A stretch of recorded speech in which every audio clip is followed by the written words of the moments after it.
दोस्तों, आज का टॉपिक है एक पति के पत्नी की अजब गजब कहानी, पत्नी का भूत। एक आदमी की पत्नी अचानक से बहुत बीमार पड़ गई। मरने से पहले उसने अपने पति से कहा, मैं तुम्हें बहुत प्यार करती हूँ, मुझे छोड़कर नहीं जाना चाहती।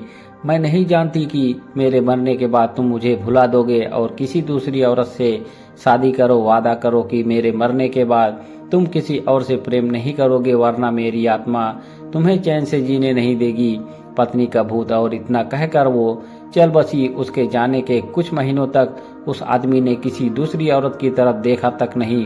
पर एक दिन उसकी मुलाकात एक ऐसी लड़की से हुई जिसे वह चाहने लगा। बात बढ़ते बढ़ते शादी तक आ गई और उसकी शादी हो गई। शादी के ठीक बाद आदमी को लगा कि कोई उससे कुछ कह रहा है।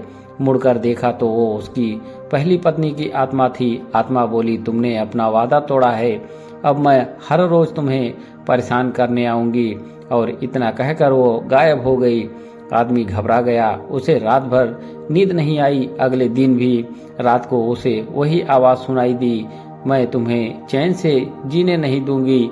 मैं जानती हूँ कि आज तुमने अपनी नई पत्नी से क्या क्या बातें की। और उसने आदमी को अक्षर से एक एक बात बता दी। आदमी डर कर कांपने लगा। अगले दिन वह शहर से बहुत दूर एक जैन मास्टर के पास गया और सारी बात बता दी। मास्टर बोले, ये प्रेत बहुत चालाक है। बिल्कुल है, तभी तो मेरी एक एक बात तो उसे पता होती है। आदमी घबराते हुए बोला। मास्टर बोले, कोई बात नहीं, मेरे पास इसका भी इलाज है।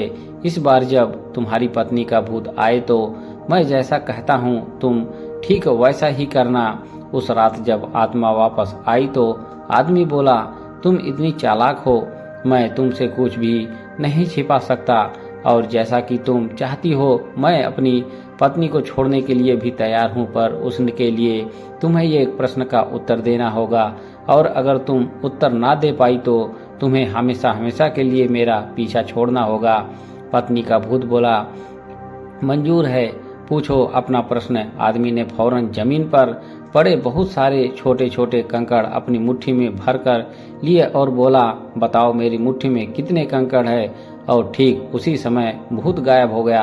कुछ हफ्तों बाद वो एक बार फिर से जैन मास्टर के पास उनका शुक्रिया अदा करने पहुंचा। मास्टर, उस भूत से मेरा पीछा छुड़ाने के लिए मैं जीवन भर आपका आभारी रहूंगा। आदमी बोला, पर ये नहीं समझ पाया कि आखिर उस प्रश्न में ऐसा क्या था कि एक झटके में ही भूत गायब हो गया। मास्टर बोले, बेटा दरअसल कोई भूत था ही नहीं। मतलब? आदमी आश्चर्य से बोला, हाँ, कोई भूत था ही नहीं।